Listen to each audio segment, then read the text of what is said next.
আমাদের অনন্য স্টোরি সকল প্রকার পার্ট গল্প দেখতে আমাদের চ্যানেলটি সাবস্ক্রাইব করে পাশে থাকা বেল আইকনটিতে ক্লিক করে অল নোটিফিকেশন অন করে দিন। হ্যালো, নির্ণয় গম্ভীর কণ্ঠে বলল। বলো। এতক্ষণ ধরে ফোন দিচ্ছি, কোথায় ছিলেন? গোসলে। ও, দেখা কখন করবেন? দেখা? আপনি না দুপুরে বললেন কি কথা নাকি বলতে চান, এজন্য দেখা করবেন? ও, আজ ইচ্ছা করছে না, ক্লান্ত আমি। তাছাড়া তেমন কোনো গুরুত্বপূর্ণ কথাও নয়, এমনি। ও, আপনি দেখা করবেন বলেছিলেন বলে আমি আরো আগেই ছুটি নিলাম। অন্য সময় হলে নির্ণয় এই কথায় খুশি হয়ে যেত, কিন্তু এখন খুশি হতে পারছে না। দুপুরের কথা সে এখনো ভুলতে পারছে না।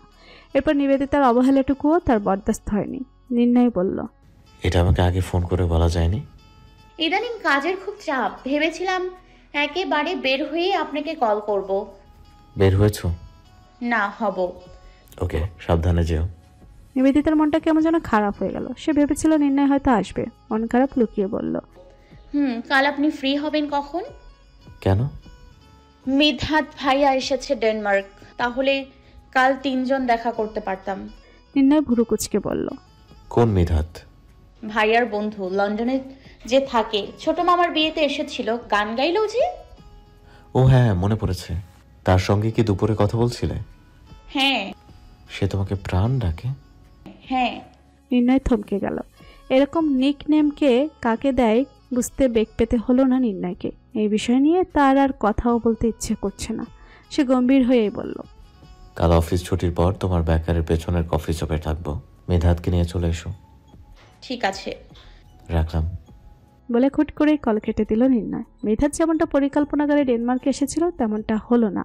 নিবেদিতার সাথে কথা বলার ফুরসত মিলছে না। মেয়েটা এত বেশি ব্যস্ত থাকে, পড়াশুনো, জব, বাড়ির কাজ সব সামলাতে গিয়েছে। ছোট মেয়েটা কীরকম হিমশিম খায় ভেবেই খারাপ লাগছে তার।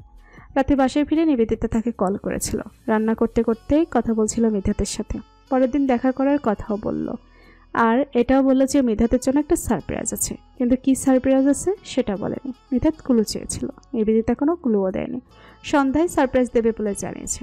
মিধাতও তাই রাত থেকেই সারপ্রাইজের জন্য অপেক্ষা করছিল।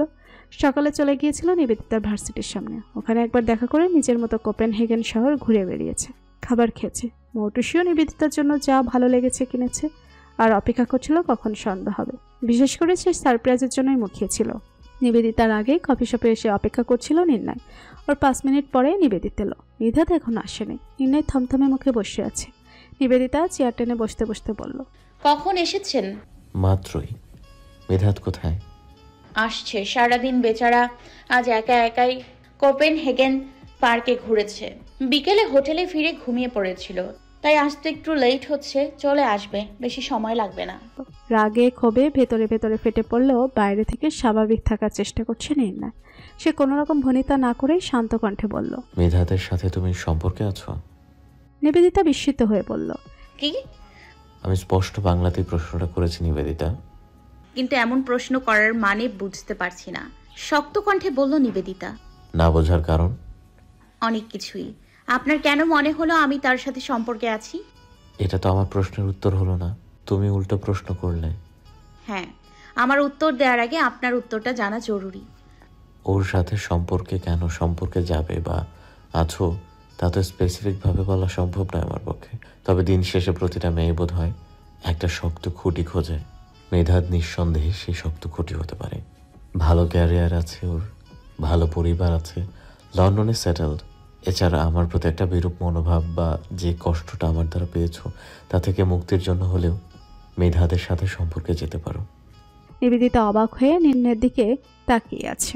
অনেকক্ষণ সে কোনো কথাই বলতে পারল না। নিজের রাগ আর কন্ট্রোল করতে না পেরে দাঁতে দাঁত চেপে বলল, খুব ভালো বলেছেন। আমাকে যে আপনি এত ভালো চেনেন তা তো জানতাম না আমি। প্রথমত, আপনার কথা অনুযায়ী আমি টাকার জন্য তার সাথে সম্পর্কে যেতে পারি। আমি সেরকম কিছু মিন করিনি। আমার কথা এখনো শেষ হয়নি। আপনি মিন করবেন কেন? আপনি তো সরাসরি বললেন কথাগুলো। আর দ্বিতীয়ত কি বললেন? আপনার জন্য যেই কষ্ট আমি পেয়েছি সেটা ভুলতে আমি তার সাথে সম্পর্কে জড়াতে পারি। আপনার কথা শুনে মনে হচ্ছে আমার জন্যই এরকম এতটা লেম আর লাইফলেস আমি। হ্যাঁ, একজনের দেয়া কষ্ট ভুলতে আরেকজনের ব্যাকআপ হিসেবে ব্যবহার করব। রাগে উত্তেজিত হয়ে কাঁপছে নিবেদিতা, চোখে পানি টলমল করছে। সে বসা থেকে উঠে দাঁড়ালো, বলল, ওয়েল ডান, ধন্যবাদ আপনাকে আমাকে নিয়ে আপনার ধারণাগুলো পরিষ্কার করার জন্য। নিবেদিতা উল্টো পথে ঘুরে চোখের পানি মুছতে মুছতে বেরিয়ে গেল। নিধাত কফি শপের কাছাকাছি চলে এসেছিল তখন। সে দূর থেকে নিবেদিতাকে কাঁদতে কাঁদতে চলে যেতে দেখল। যখনই সে নিবেদিতার দিকে আগাতে আগাতে ডাকবে বলে ভাবছিল, তখনই দেখতে পেল রেস্টুরেন্ট থেকে নির্ণয় বেরিয়ে এলো এবং সে দৌড়াতে দৌড়াতে নিবেদিতাকে ডাকছে। নিধাত আর নিবেদিতাকে ডাকলো না, সামনেও গেল না, থেমে গেল সেখানে। নিবেদিতা বড় বড় কদম ফেলে হাঁটছে। চোখের পানিতে সামনে সবকিছু ঝাপসা দেখলেও সে এক মুহূর্ত কোথাও থামছে না। পেছন থেকে ভেসে আসা নির্ণয়ের ডাক শুনতে পেয়েও উপেক্ষা করে হাঁটছে। নির্ণয় দৌড়ে এসে নিবেদিতার সামনে দাঁড়ালো, হাঁপাচ্ছে সে। নিবেদিতা পাশ কাটিয়ে চলে যেতে চাইলে আবারও সামনে দাঁড়ালো পথরোধ করে। কোনো কথা না বলে দুহাতে চোখের পানি মুছে আবারও পাশ কাটিয়ে চলে যেতে চাইলো নিবেদিতা, তবে পারল না। এক প্রকার বাধ্য হয়েই নির্ণয় ওর হাত চেপে ধরেছে। এখনও হাঁপাচ্ছে সে। লম্বা শ্বাস নিয়ে বলল, আমার কথা শোনো প্লিজ। নিবেদিতা তাকালো না, তার দু চোখ অশ্রুতে টইটুম্বুর হয়ে আছে। সে অন্যদিকে দৃষ্টি রেখে কান্না জড়ানো কণ্ঠে বলল, আমার হাত ছাড়ুন। প্লিজ নিবেদিতা, এমন করো না। আমি তোমাকে কষ্ট দেওয়ার উদ্দেশ্যে কথাগুলো বলিনি। নিবেদিতা কান্নার জন্য কথা বলতে পারছিল না ঠিক মতো, ফুফিয়ে ফুফিয়ে বলল, কে বলল আমি কষ্ট পেয়েছি? খুব আনন্দ পেয়েছি আমি কথাগুলো শুনে। তুমি যেভাবে কথাগুলো ধরে নিয়েছো, আমি সত্যিই তেমন কিছু মিন করে বলিনি। তুমি তো জানোই আমি কেমন। আমি হয়তো তোমাকে গুছিয়ে বলতে পারিনি কথাগুলো। নিবেদিতা এবার বিরক্ত হয়ে বলল, আমি কোনো এক্সপ্লেইন শুনতে চাইনি, আপনি আমার হাত ছাড়ুন। আমাকে কিছু বলার সুযোগ তো দাও। আমি আপনার কোনো কথাই শুনতে চাই না, দয়া করে আমার হাত ছাড়ুন। নির্ণয়ের হাত ছাড়তে হলো না। নিবেদিতা নিজে এক ঝটকে হাত ছাড়িয়ে নিল এবং কিছুটা শাসনের ভঙ্গিতে বলল, দয়া করে আমাকে ফলো করবেন না। নাকুচু স্বভাবের ও আত্মসম্মানের প্রাচীরে ঘেরা নির্ণয়ের জন্য এটুকুই কথাই যথেষ্ট ছিল। ভালোবাসলে নাকি বেহায়া হতে হয়, আর কতটা বেহায়া হওয়া উচিত। বাড়িতে ফিরে দরজা বন্ধ করে ফ্লোরে বসে পড়ল নিবেদিতা। নির্ণয়ের বলা কথাগুলো যেন তীরের মতো বেঁচে বুকে। মানুষটা তাকে এত ছোট ভাবে, এভাবে অপমান করা যায়? নিজের প্রতি তার রাগ জেদ হচ্ছে এখন। সে না মানুষটাকে ভালোবাসতো, আর না তাকে প্রতিটা পদে পদে এভাবে পুড়তে হতো। চোখের পানি মুছে সে উঠে পড়ার টেবিলের কাছে গেল। টেবিলের উপর তার সেই পুরনো ডায়েরি। একমাত্র এই ডায়েরিটাই নিবেদিতার ভালোবাসার সাক্ষী। ডায়েরিটা কোলে নিয়ে চেয়ারে বসে পড়ল সে। চোখের পানি মুছে ডায়েরি খুলল। প্রথম পেজগুলো লেখা খুবই এলোমেলো আগোছালো। হওয়ারই কথা অবশ্য। তার ভালো লাগা অনুভবটা শুরু হয় যখন সে ক্লাস 8-এ পড়ে। যদিও এই সময়টা ভালোবাসার জন্য মোটেও উপযুক্ত নয়। অবশ্য তখন সে ভালোবাসা কি সেটা বুঝতও না, শুধু জানতো নির্ণয়কে তার ভীষণ ভালো লাগে, ভীষণ। এই ভালো লাগার সূচনা হয় কোরবানির ঈদে। রোজার ঈদে বড়খালা গ্রামে এলেও নির্ণয় তেমন আসতো না। সে তার বন্ধুদের সাথে শহরে ঈদ করত, কিন্তু কোরবানির সময় তাকে বাধ্য হয়ে হলেও আসতে হতো। মূলত নিবেদিতা তার ভালো লাগার সূচনা ঘটে কোরবানি ঈদের পরের দিন। ঈদের দিন গরু কাটাকাটি ও বিলি করে সারাদিন পার হয়ে যাওয়াতে বাড়ির ছেলেদের কোথাও ঘুরতে যাওয়া হয়নি। ঈদের পরের দিন বাড়ির সবাই একসাথে ঘুরতে যাবে বলে ঠিক করলো। সবাই রেডি হয়ে উঠোনে অপেক্ষা করছিল, কিন্তু নির্ণয় এখনো আসেনি। বড়খালা নিবেদিতাকে পাঠালেন নির্ণয়কে ডাকার জন্য। নিবেদিতা দৌড়ে বাড়ির ভেতর ঢুকলো। নির্ণয় যে রুমে ছিল সেই রুমে গিয়ে দেখলো কালো শার্ট পরা একটা ছেলে বিছানায় উবু হয়ে বসে জুতার ফিতা বাঁধছিল। সন্দেহ ছিল না যে এটা নির্ণয়। যখনই নিবেদিতা বলতে যাচ্ছিল ভাইয়া তোমাকে ডাকে, তখনই জুতার ফিতা বেঁধে মুখ উঁচু করে তাকালো নির্ণয়। সঙ্গে সঙ্গে যেন একটা অদৃশ্য বৈদ্যুতিক শক খেলো নিবেদিতা। সে হা করে নির্ণয়ের দিকে তাকিয়েছে। নির্ণয় এলোমেলো কিছু চুল কপালের কাছে পড়েছিল। ফ্যানের বাতাসে মৃদু নড়ছিল। কালো শার্টের টপ দুটো বোতামে খুলে রাখা ছিল, তাই খুব সহজেই নির্ণয়ের লমস ফর্সাবও কিছুটা দৃশ্যমান ছিল। বাম হাতে ছিল একটা ঘড়ি। সেই হাত দিয়ে নির্ণয় যখন শার্টের কলার টেনে একটু পেছনের দিকে নিচ্ছিল, তখন নিবেদিতার মনে হচ্ছিল এখনই সে মাথা ঘুরিয়ে পড়ে যাবে। একটা মানুষ কি এতটা সুন্দর হয়? যদি তাই হয় তাহলে সে আগে কেন দেখেনি? কেন নির্ণয়ের সৌন্দর্য তার চোখে পড়েনি? এই কেনর উত্তর সে সেদিন পায়নি। কিন্তু এর পরের সময়গুলো কাটতে লাগলো স্বপ্নের মতো। নির্ণয়কে দেখলেই অকারণে সে লজ্জা পেত। নির্ণয় অবশ্যই এসব লক্ষ্য করতো না। লক্ষ্য আর কি করবে? সে তো ভুলেও মুখ ফিরে একটু তাকাতো না। প্রথমের জন্য নিবেদিতার একটু রাগ হতো, জেদ হতো, অভিমান হতো, কিন্তু পরে যখন ভেবে দেখলো যে নির্ণয় তাকায় না বলেই সে একটু শান্তিমতো চোখ ভরে নির্ণয়কে দেখতে পারে, তখন থেকে তার সমস্ত রাগ, জেদ, অভিমান কর্পূরের ন্যায় উবে গিয়েছিল। এই ভালো লাগা যে কবে কিভাবে ভালোবাসায় পরিণত হয়ে গেল নিবেদিতা একদমই টের পায়নি। সময়ের সাথে সাথে সে উপলব্ধি করছিল সে বড় হয়ে যাচ্ছে। সাথে সাথে তার ভালো লাগা ভালোবাসায় রূপান্তর হয়েছে। নির্ণয়কে দেখার জন্য, একটু কথা বলার জন্য সে উন্মুখ হয়ে থাকতো। কবে ঈদ আসবে অথবা কবে নানার বাড়িতে কোনো উৎসব হবে, অতীতের স্মৃতিচারণ করতে করতে দম বন্ধ হয়ে আসছিল নিবেদিতার। সে ডায়েরি বন্ধ করে চেয়ারে হেলান দিয়ে বসে দু চোখ বন্ধ করলো। মন বলছে অপ্রকাশিত ভালোবাসাটাই হয়তো তার জন্য ঠিক ছিল। দু চোখের কোণা বেয়ে দুফোঁটা অশ্রু গড়িয়ে পড়ল নিবেদিতার। রাগে জিদ্দে নির্ণয় কী করবে কিছুই বুঝতে পারছে না। এই প্রথমবার তার নিজের কাছে নিজের চাবার স্বভাবটা বিরক্ত লাগছে। কেন সে অন্যদের মতো মন খুলে কথা বলতে পারে না? কেন সে গুছিয়ে কথা বলতে পারে না? কেনই বা তার কথা এত রুড? সে তো চায় নিবেদিতাকে কষ্ট দিতে, কাঁদাতে, অথচ না চেয়েও বারংবার সে মেয়েটাকে কষ্ট দিয়ে ফেলছে। এত দূরে এসেও এত কাছে পেয়েও সে তার মনের কথাগুলো বলতে পারছে না, নিজের অনুভূতি প্রকাশ করতে পারছে না। উল্টো দিনকে দিন সে নিবেদিতাকে কষ্ট দিচ্ছে। সে আত্মসম্মানের পরোয়া না করে নিবেদিতাকে কল দিল, মেসেজ দিল, কিন্তু নিবেদিতা কোনোটারই কোনো রেসপন্স করলো না। একসময় ফোন বন্ধও পেল। নির্ণয় খুব ভালো করে বুঝতে পারছে যে সে ঠিক কতটা কষ্ট দিয়ে ফেলেছে নিবেদিতাকে। নিজের প্রতি রাগে থরথর করে কাঁপছে শরীর। হাতের ফোনটা ছুঁড়ে মারল সে দেয়ালে। বিছানা চাদর বালিশ ছুঁড়ে ফেলেও টি টেবিলের ওপর থাকা ফুলদানিটা ভেঙেও তার রাগ কমল না। তার মনে হতে লাগলো ডেনমার্কে আসা তার উচিত হয়নি। এখানে না এলে নিবেদিতাকে এত কষ্ট পেতে হতো না। দেয়ালে পরপর 5টা ঘুষি দিয়ে সে আচারি করে বলে উঠল, আমি সরি নিবেদিতা। ঘুম ভাঙল নিবেদিতার সকাল 9টায়। আজ সে ক্লাসে যাবে না, বেকারিতেও যাবে না। কিছুটা সময় সে একা থাকতে চায়। হঠাৎ করেই তার মিধাতের কথা মনে পড়ল। গতকাল যে সে মিধাতকে কফি শপে আসতে বলল, এরপর কি মিধাত এসেছিল? নিশ্চয়ই এসেছিল। আর এসে তো নির্ণয় কিংবা নিবেদিতা কাউকেই পায়নি। বেচারাকে সারপ্রাইজ দেবে ভেবেছিল। নির্ণয়কে দেখে নিশ্চয়ই মিধাত সারপ্রাইজড হতো, আর উল্টো নির্ণয় তাকে সারপ্রাইজ করে দিল। নিবেদিতা আনমনে হাসল, বিষাদের হাসি। বিছানার ওপর থেকে ফোন নিয়ে দেখলো ফোন বন্ধ। বিরক্তিতে বলে উঠল, শিট। রাগে যে সে গতকাল ফোন বন্ধ করে রেখেছিল, মিধাত তো তাকে কল করেও পায়নি। ফোন অন করে সে মিধাতকে কল করলো। দুবার রিং হতেই কল রিসিভ করলো মিধাত। আগে কখনো কলে কথা হলে মিধাত প্রাণোচ্ছল স্বরে বলতো, হ্যালো প্রাণ। কিন্তু আজ সে চুপ করে রইল। একটু অবাকই হলো নিবেদিতা। নিজেই আগে কথা বলল। হ্যালো। ওপাশ থেকে মিধাত বলল, বলো, শুনছি। নিবেদিতা সংকোচের সাথে বলল, সরি, কাল দেখা করার কথা বলে দেখা করতে পারলাম না। It's okay. কারণও জানতে চাইল না মিধাত। এতে করে আবারও অবাক হলো নিবেদিতা। জিজ্ঞেস করলো, আপনি এখন কোথায়? এয়ারপোর্টে আছি। নিবেদিতা অবাক হয়ে বলল, কেন চলে যাচ্ছেন? এমার্জেন্সি দরকার আছে অফিসে। তোমাকে কল দিয়েছিলাম গতকাল এটা বলতেই, ফোন বন্ধ ছিল। ও হ্যাঁ, ফোনও অফ ছিল। মিধাত আর কথা না বাড়িয়ে বলল, নিজে খেয়াল রেখো, ইমিগ্রেশন পার হবে এখন। সাবধানে যাবেন। মিধাত মৃদু হাসল। সেই হাসি অবশ্য দৃষ্টিগোচর হলো না নিবেদিতার। ভাগ্যিস হয়নি, তা না হলে হাসির সঙ্গে তার চোখে মুখে থাকা বিষাদের ছাপও নিবেদিতা দেখে ফেলত। কল কেটে ফোনটা বুকের সাথে চেপে ধরে মিধাত স্বগতোক্তি করে বলল, সরি নিবেদিতা। জীবনকে সহজ কিংবা কঠিন বলে আখ্যায়িত করার ভাবনাটা করা যায় নিজের খারাপ সময়।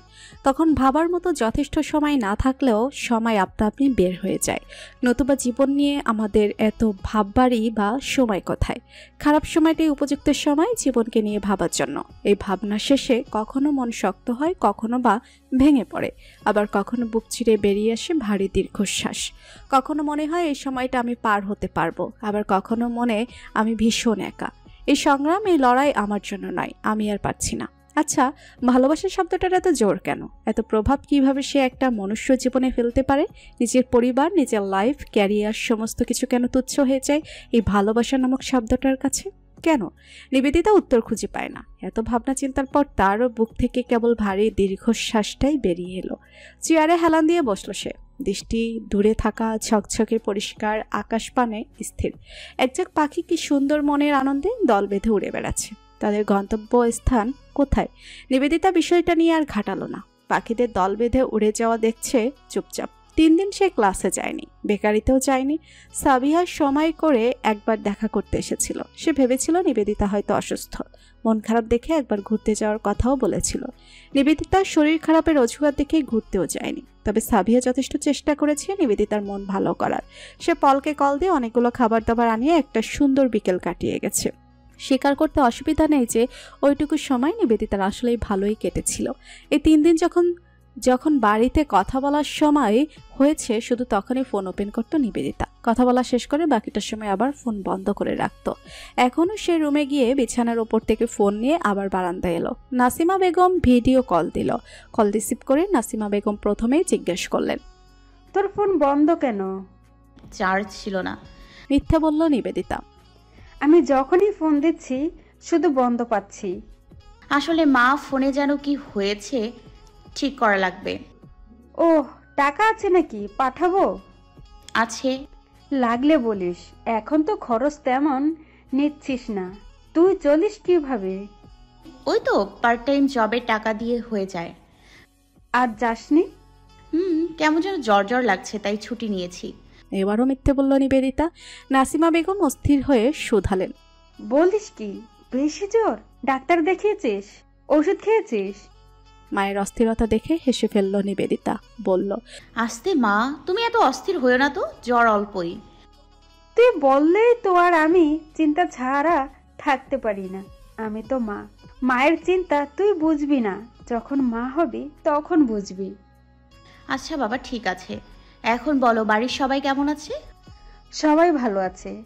এ ভালো কথা নেবু। নির্ণয়ের কি খবর? কথাটা তো হয়তো তোর সাথে। মুহূর্তে মুখটা মলিন হয়ে গেল নিবেদিতার। তবুও যথাসম্ভব নিজেকে শান্ত রাখার চেষ্টা করে বলল, হয় মাঝে মধ্যে। আপার সাথে কথা হলো সেদিন, সুখীর নাকি অন্য জায়গায় বিয়ে হয়ে গেছে। নিবেদিতা অবাক হয়ে বলল, কি? কেন? নির্ণয় আর সুখী নাকি ডিসিশন নিয়েছে যে ওরা বিয়ে করবে না। বিয়ে তো হলো নির্ণয়ের অফিসের কলিগের সাথে। সবটা নিবেদিতার মাথার ওপর দিয়ে গেল। কোথাও কিছু একটা রহস্য তো আছে যেটা ওরা কেউই জানে না। কলিং বেলের শব্দ পেয়ে ফোনে কথা বলতে বলতে নিবেদিতা গিয়ে দরজা খুলে দিল। ওকে পাশ কাটিয়ে ঝড়ের বেগে ভেতরে প্রবেশ করলো নির্ণয়। চুপটি করে বিছানার উপর বসলো। ঘটনার আকস্মিকতায় হতভম্ব হয়ে তাকিয়ে আছে নিবেদিতা। ফোনের অপর প্রান্তে নাসিমা বেগম হ্যালো হ্যালো করছেন। হুঁশে এসে নিবেদিতা বলল, আমি তোমাকে একটু পরে ফোন দিচ্ছি মা। এরপর কল কেটে জিজ্ঞাসু দৃষ্টিতে নির্ণয়ের দিকে তাকালো। নির্ণয় বেশ স্বাভাবিক কণ্ঠেই বলল, কথা শেষ? নিবেদিতা এর কথা জবাব না দিয়ে প্রশ্ন করল, আপনি এখানে কেন? তোমার সঙ্গে কথা বলতে এসেছি। কি কথা? অনেক কথা। তুমি ফোন বন্ধ রেখেছো কেন? ক্লাসে যাচ্ছ না, বেকারিতে যাচ্ছ না কেন? আমার ইচ্ছে। পালিয়ে বেড়াচ্ছ? পালাবো কেন? আমি কি চোর? অবশ্যই তুমি চোর। কপালে ভাঁজ পড়ল নিবেদিতার। ভুরু কুচকে বলল, মানে কি? চোর অনেক ধরনের হয়। যে মন চুরি করে সেও একজন চোর। তুমিও তো তাই করেছো। আমি আপনার কথা কিছু বুঝতে পারছি না। নির্ণয় বসা থেকে উঠে দাঁড়ালো। নিবেদিতার মুখোমুখি হয়ে বলল, আমার চোখের দিকে তাকাও। নিবেদিতা তাকালো না। নির্ণয় ফের বলল, তাকাও। নিবেদিতা তাও তাকালো না। তার দৃষ্টি অন্যদিকে। নির্ণয় এবার থমকে দিয়ে বলল, আমি বলেছি আমার চোখের দিকে তাকাও। ধমক খেয়ে কিছুটা কেঁপে উঠল নিবেদিতা। নির্ণয়ের চোখে চোখ রাখলো। নির্ণয় বলল, আমাকে তুমি ভালোবাসো? নিবেদিতা দৃষ্টি সরিয়ে নিল। আচমকা অসম্ভব একটা কাজ করলো নির্ণয়। নিবেদিতাকে জড়িয়ে ধরে বলল, আমার এই দূর দেশে আসার একটাই কারণ, শুধু তুমি। আমি তোমাকে ভালোবাসি নিবেদিতা। নিবেদিতার দু চোখে মুহূর্তে অশ্রু জমা হলো। শরীর থরথর করে কাঁপছে তার। মুখে কোনো রা নেই, শুধু কাঁপান্বিত দুহাত সে নির্ণয়ের পিঠে রাখলো। উত্তর মুখে না দিলেও উত্তর পেয়ে গেছে নির্ণয়। আকাশে আজ মেঘ করেছে। বৃষ্টি নামবে নামবে ভাব। সময় যায়, অপেক্ষার প্রহর আর শেষ হয় না। সুবর্ণলতা এবং মৌটুসী প্রায় 1 ঘন্টা ধরে অপেক্ষা করছে বৃষ্টি আসার। মৌটুসীর সাথে সুবর্ণলতার বেশ ভাব হয়েছে। সে কয়েকদিন ধরে মেধাদের বাড়িতে গেস্ট হিসেবে থাকছে। প্রথমে ভেবেছিল হয়তো বোরিং লাগবে, কিন্তু মৌটুসীর সঙ্গ পেয়ে বোর হবে দূরের কথা। সময় যে কোন দিক দিয়ে চলে যায় সে নিজেও জানে না। অধৈর্য বিরক্ত হয়ে সুবর্ণলতা বলল, ধুর চাই, বৃষ্টি বোধহয় আসবে না, চলো নিচে যাই। মৌটুসিরও ভীষণ মন খারাপ হয়ে গেল। মাকে কত বলে কয়ে আজ বৃষ্টিতে ভেজার জন্য রাজি করিয়েছিল, অথচ বৃষ্টি কিনা শেষমেশ এভাবে ধোকা দিল। সে মনক্ষুণ্ণ হয়ে বলল, তাই তো মনে হচ্ছে, চলো চলেই যাই। ছাদ থেকে নিচে নামার মুহূর্তে মিথাদের সঙ্গে সিঁড়িতে দেখা হয়ে গেল। আজকাল থেকে ভীষণ উদাস ও বিষণ্ণ দেখায়। সেই হাসি খুশি প্রাণোচ্ছল স্বভাবটা আর নেই। মিথাদকে দেখে মৌটুসি বলল, ভাই সাথে যাচ্ছ? লাভ নেই। মিথাদ ভুরু কুচকে বলল, কেন, কি হয়েছে? হয়নি আর হবেও না। আরে কিসের কথা বলছিস? বৃষ্টির কথা বলছি, বৃষ্টি হবে না। তাও তুমি ছাদে যেও না, তোমাকে দেখে বৃষ্টি আপা না আসলেও বৎসরপ্রাত ভাই চলে আসতে পারে। ফাজিল। বলে মৌটুসিকে ধরতে গেলেই মৌটুসি দৌড়ে আবার ছাদে চলে গেল। ওকে ধরতে পেছন পেছন মিধা তো দৌড়ে দিয়েছে। সুবর্ণলতা একা একা সিঁড়িতে কি করবে বুঝতে পারছে না। ছাদে যাবে আবার নাকি একাই নিচে নেমে যাবে সেটা নিয়েও দোটানা কাজ করছে। কিন্তু ওদের ভাই বোনের টম অ্যান্ড জেরির দুষ্টু মিষ্টির ঝগড়াও মিস করতে ইচ্ছে করলো না, তাই সে ছাদেই গেল। গিয়ে দেখলো মিধাত মৌটুসির দুহাত চেপে ধরেছে। সুবর্ণলতাকে দেখে মৌটুসি চিৎকার করে বলল, আপু, আপু হেল্প মি। সুবর্ণলতাকে দ্বিধান্বিত দেখালো সে মিধাতের হাত থেকে মৌটুসিকে কিভাবে ছাড়াবে। তবে তাকে কিছু করতে হলো না। মিধাত নিচে মৌটুসিকে ছেড়ে দিয়ে বলল, আর যদি দেখেছি আমার সাথে ফাজলামি করতে। দৌড়ে হয়তো হয়রান হয়ে গেছে মৌটুসি। সে ফ্লোরে বসে পড়ল, গাল ফুলিয়ে বলল, একবার শুধু ভাবি আসুক, তারপর দেখো কি করি। কি করবি? আগে আসুক না, ভাবি ননদের মিলে ডাবল শক্তি নিয়ে তোমাকে অ্যাটাক করব, দেখে নিও। মিধাত ফিচেল হাসলো। ওদের দুই ভাই বোনের ঝগড়া দেখে হাসছে সুবর্ণলতা। মৌটুসি বলল, ওভাবে হাসলে কেন? মস্করা মনে হচ্ছে? সুবর্ণ আপু, তুমি কিন্তু সাক্ষী রইলে। সুবর্ণলতা বিস্ময় নিয়ে বলল, মাঝখানে আবার আমি কেন? আমি কিসের সাক্ষী হব? এখানে তুমি আর গাছ ছাড়া তো কিচ্ছু নেই। এখন গাছ তো আর জবানবন্দি দিতে পারবে না, কিন্তু তুমি পারবে, তাই তোমাকে সাক্ষী রাখলাম। বিয়ের পর ভাইয়া বাঘ থেকে কেমন বিড়াল হয় সেটার সাক্ষী। সুবর্ণলতা হাসলো, বলল, ঠিক আছে।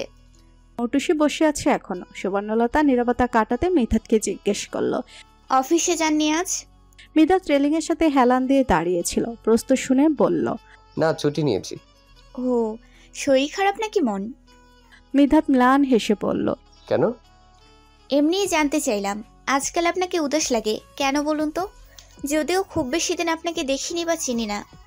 কিছু কষ্ট যেমন থাকে কাউকে দেখানো যায় না, ঠিক তেমনি কিছু কথা থাকে যা কাউকে বলা যায় না।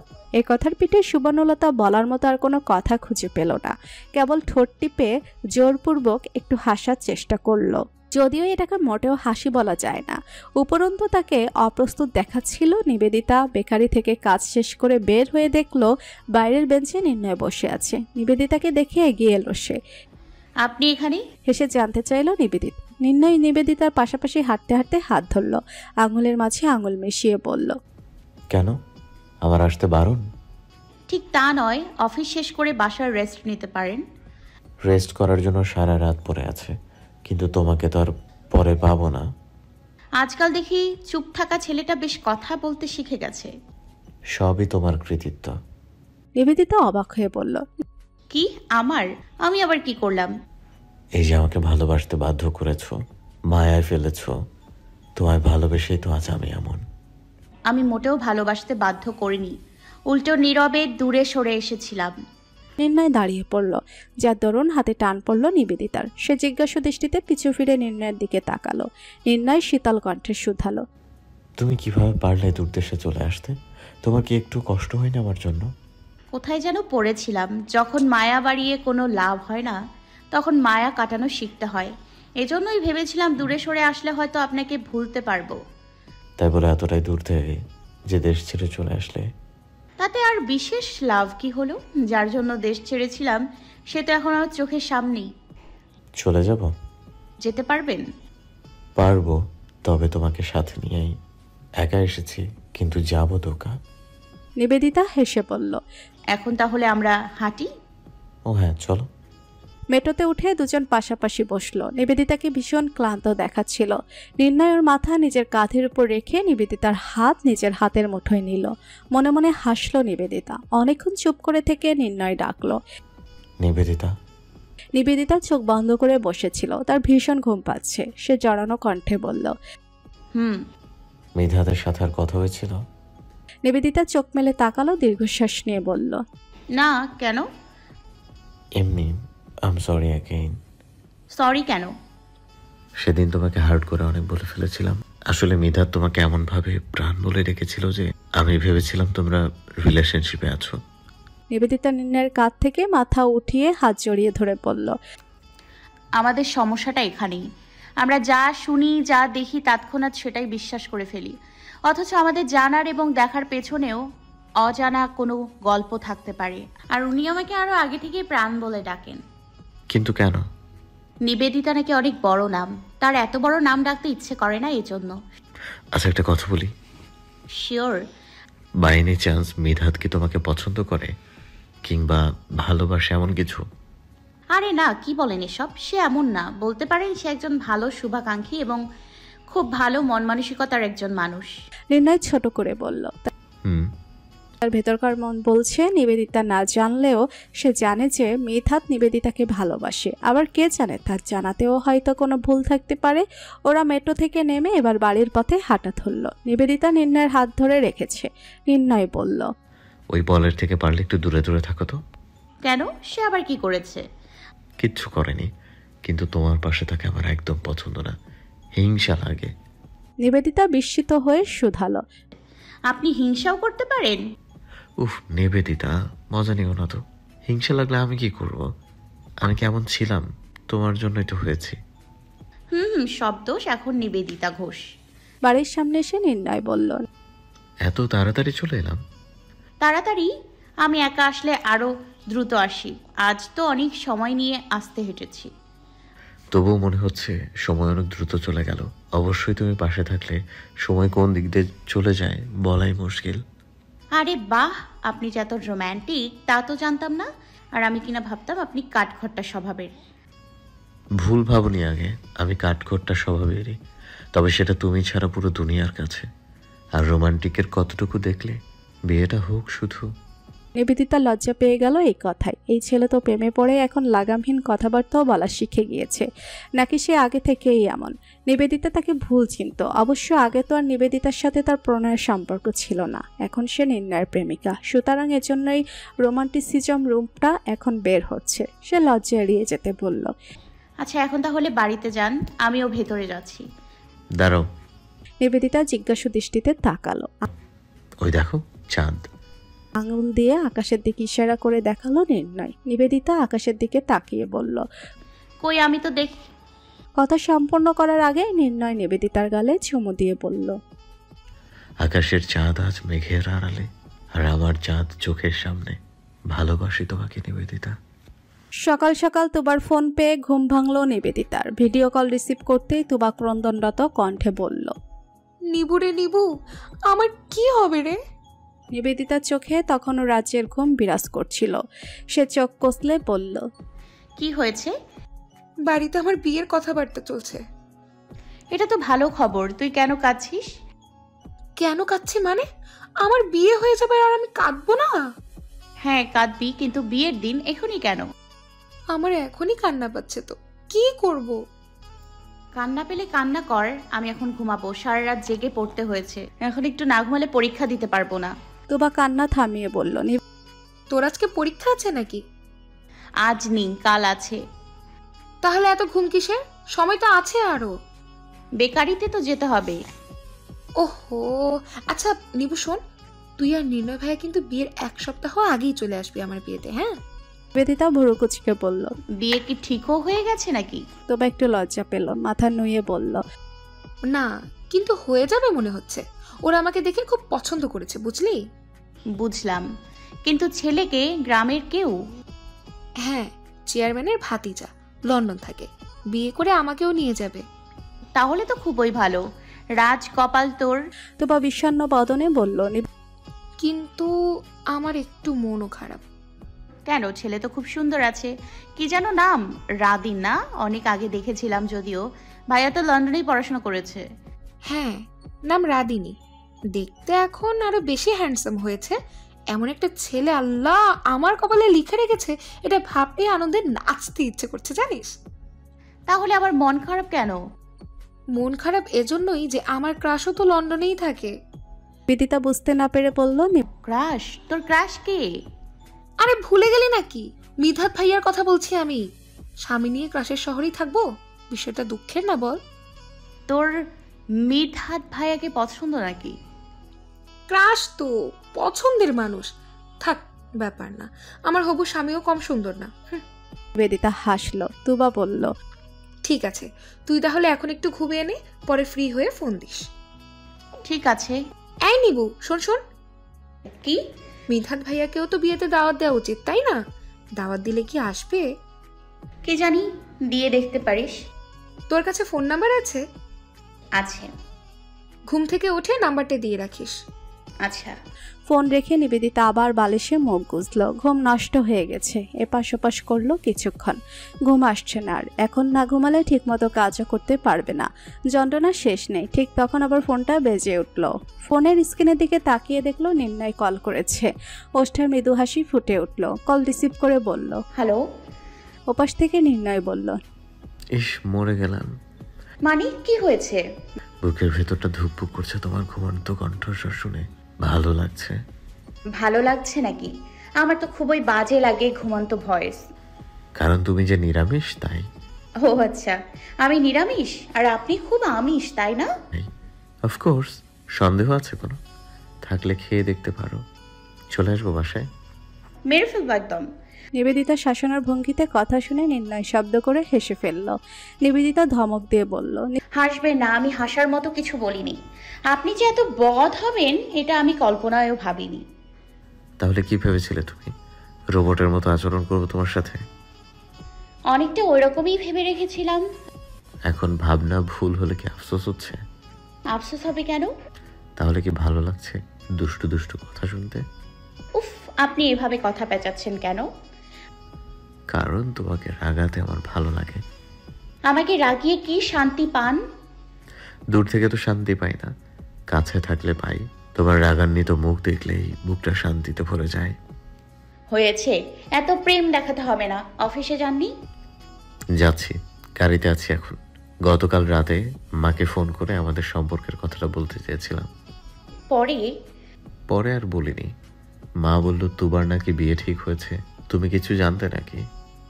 বাসায় যখন কথা হয়েছিল তখন মা বলেছিল বিয়ের কথাবার্তা চলছে। একটু আগে তুবা ফোন করেছিল। ওর কাছে শুনলাম রাদিন ভাইয়ার বাড়ির সবাই নাকি ওকে খুব পছন্দ করেছে। বিয়ের ডেট ফিক্সড করা বাকি মনে হয়। হ্যাঁ, এই জন্য মা বলল ছুটি নিয়ে দেশে যেতে পারবো নাকি। আপনি কি বলেছেন? বলেছি পরে জানাবো। যদি তুমি যাও তাহলে যাব, নয়তো যাব না।